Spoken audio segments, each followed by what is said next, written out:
Priatelia, ahojte, vítajte pri dnešnom videu. Pripravil som si takú krátku trasu po veľmi obľúbenom území, do ktorého veľmi rád chodím, a to je spodná nádrž Čierny Váh. Začínal som pri Rastesníku Bielý potok, čo je asi tak v polke medzi Liptovskou Tepličkou a Šuňavou.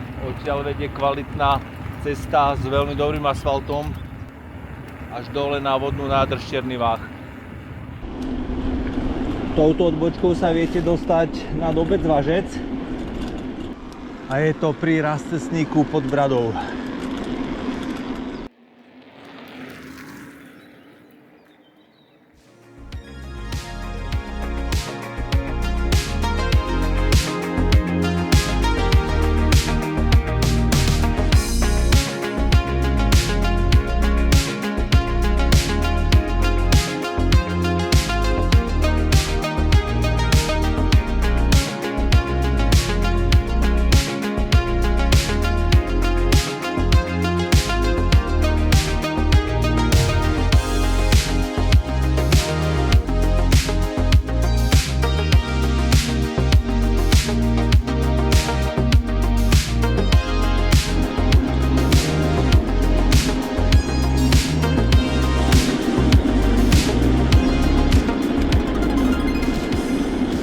Tu je taký významnejší rastcestník, kde máme možnosť buď pokračovať touto cestou až priamo na Čierny Váh spodnú nádrž, alebo touto pravou cestou, ktorú určite odporúčam, a to je bývalá horská železnica, ktorá je už zrušená a na jej mieste bol postavený veľmi pekný cyklochodník, respektíve cyklotrasa. Alebo môžeme ísť takto vľavo a touto cestou sa dostaneme na Liptovskú Tepličku, ale môžeme ísť aj na Došťanku alebo na Pánsku holu. Všetky skoro tieto cesty majú nový asfalt, takže veľmi dobré jazdenie. Treba troška dávať pozor, sú tu aj lesné stroje, lesné autá, aj nejakí možno lesáci.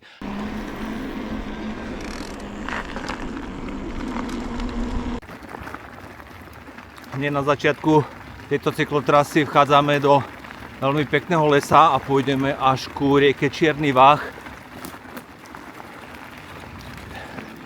No a tu je tá bývalá železnička horská, ktorá premávala z Liptovskej Tepličky až do Kráľovej Lehoty, respektíve ešte troška viac. Údajne mala 42 km a ukončená bola začiatkom 70. rokov. Takéto mosty a pokračuje sa ďalej. Je veľká škoda, že sa tu nevybudoval celý cyklochodník, respektíve cyklotrasa po celej jej dĺžke. Nejakých 40 km. Takýmto prostredím to by bol podľa mňa absolútny unikát a nádherná trasa. Škoda, možno vidíme v budúcnosti.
Vybudované sú aj takéto odpočívadlá, kde sa dá posedieť, nejaké informačné tabule.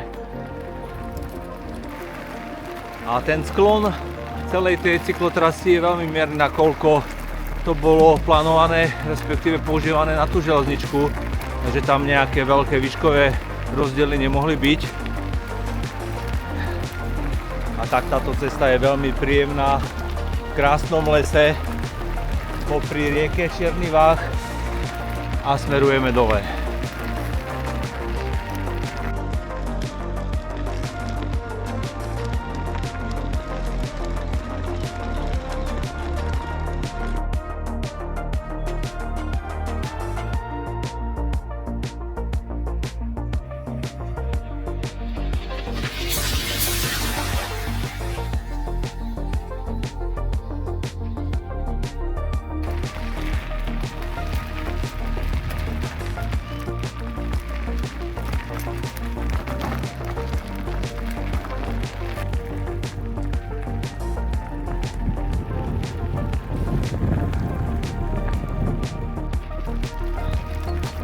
Sa blížime k odbočke vpravo, ktorou sa dostanete do obce Važec.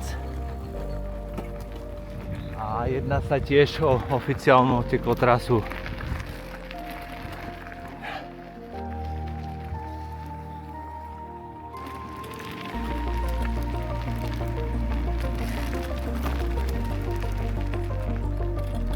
Cyklotrasa nie je až tak dlhá, ale určite stojí za to, aby ste ju prešli a samozrejme dá sa to potom nakombinovať s inými trasami a vrácať sa budeme inou cestou, aby sme to troška oživili. Tam je úplne nový asfalt, tak ukážeme si, v akom stave je momentálne tá nová cesta.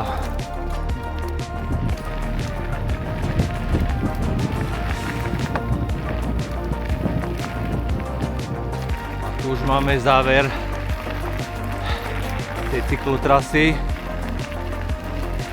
Si myslím za mňa tá najkrajšia časť.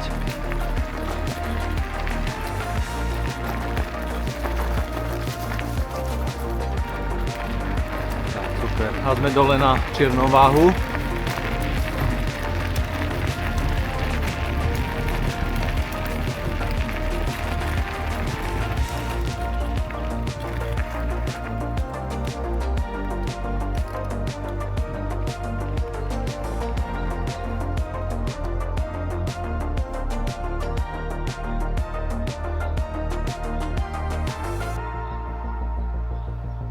Aj takýto macko tu určite niekde býva a treba si dávať pozor. Máme ďalšiu informačnú tabulu, cyklotrasa Čierny Váh Benkovo a to je tá bývalá lesná železnička.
Ja ešte poviem pozrieť troška nižšie jednu dolinu, v ktorej som nikdy nebol.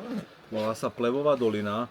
Vôbec neviem, koľko bude to zjazdné, ale pôjdeme sa na to pozrieť. Pôjdeme smerom hore popri Plevovskom potoku. Ak som si to správne zapamätal, tak poďte so mnou.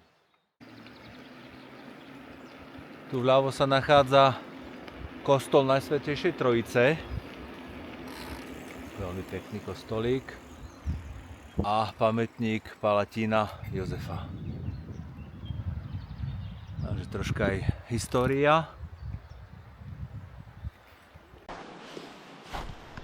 Takže poďme preskúmať tú Plevovú dolinu.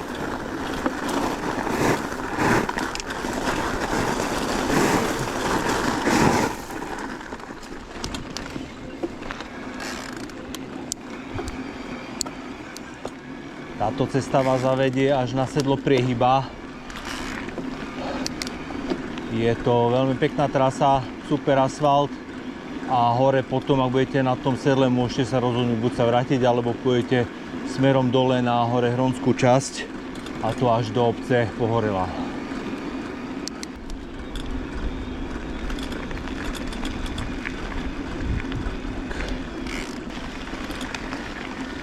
Ľavo tam tečie Plevovský potok a ja hore pokračujem. Uvidím, koľko sa bude radiť hore, zatiaľ tá cesta je dobrá. Nejedná sa o oficiálnu cyklotrasu. Vlastne od tej odbočky, kde som nechal auto, som stretol jedného cyklistu, takže tých ľudí je tu absolútne minimum.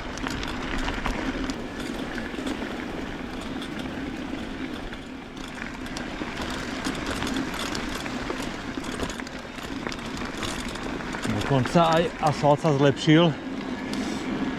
Paráda.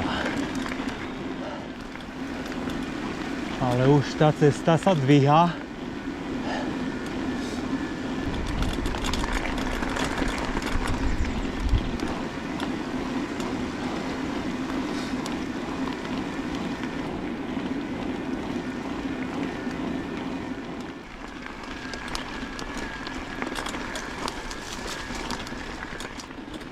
Tak od tej dolnej priehrady som už pekne nastúpal.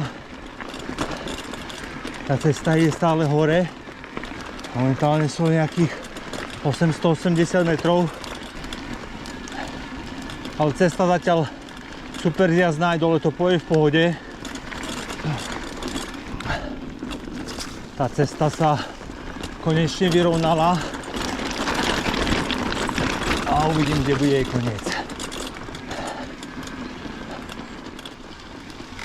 Troška blato, lebo včera aj predvčerom vydatne pršalo, ale je to v pohode.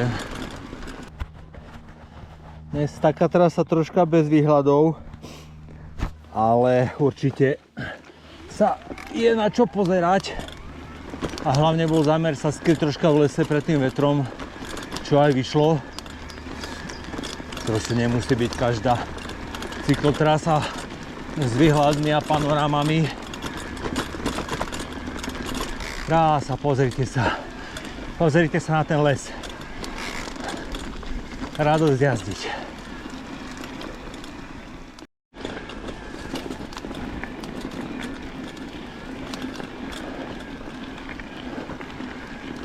Nejaká chatka. Tak to som nečakal. Chatku tu hore. A tá čertová pec. A sme o výške 1001 metrov. Super. Zrejme ešte tam tá cesta ďalej smeruje. No tak tá ide ďalej a ďalej.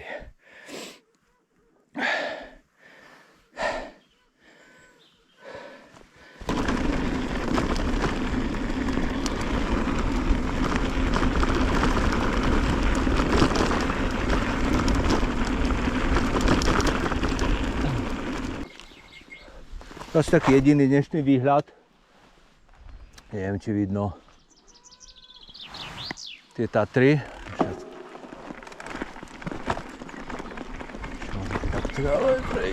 No, tak proste niekde tam za stromami. Dronom tu lietať nemôžem, takže nemôžem vám to ukázať.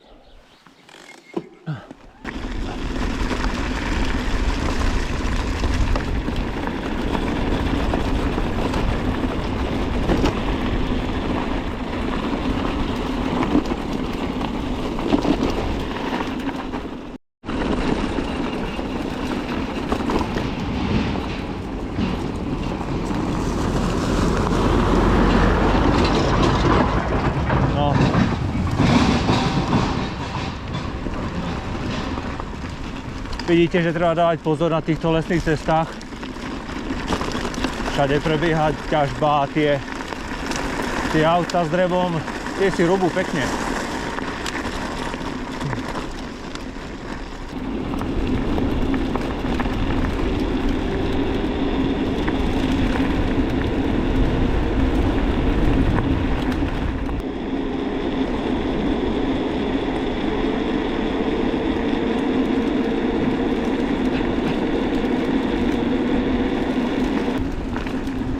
No a ja sa budem vrácať späť takto vpravo a hneď hore cesta, hore kopcom do lesa, dostaneme sa až smerom na Liptovskú tepličku. Bočím vľavo a budem sa vrácať späť k autu, ale troška inou cestou. Tak aj túto vám ukážem. Tiež sa jedná o oficiálnu cyklotrasu a začína to takým troška miernym stúpaním. Tiež sa jedná o takúto príjemnú cestu. Takýto pekný jarný les. Tento začiatok je taký troška stúpak, možno nejakých 300-400 metrov a potom už to bude také hore-dole, skôr po rovine.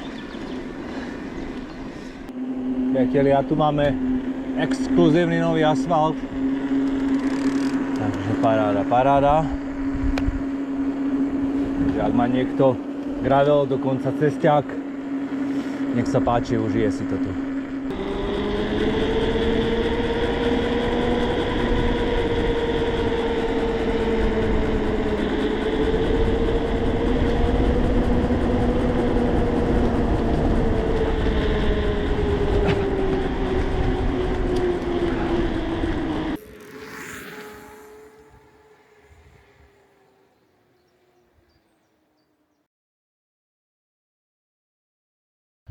Priatelia, takže cyklotrasa je za mnou, krátke zhodnotenie, veľmi nenáročná cyklotrasa, jedine tam také menšie stúpanie do tej dolinky, ale ináč veľmi kvalitné cesty, v podstate s novým asfaltom. Čo sa týka dĺžky nejakých 37 km, prevýšenie vám pozriem potom v aplikácii, dávam dole do popisku a určite odporúčam, hlavne tá časť, ktorá bola bývalá lesná železnička, tá určite je veľmi pekná. Takže ak budete niekde v okolí Liptovskej tepličky, Kráľovej Lehoty, určite zoberte bike, naplánujte si krátky výlet, kľudne aj s rodinou. A ďakujem vám, že ste dopozerali do konca videa. A čo na záver? Asi, že uvidíme sa pri ďalšom novom videu. Tak, čaute.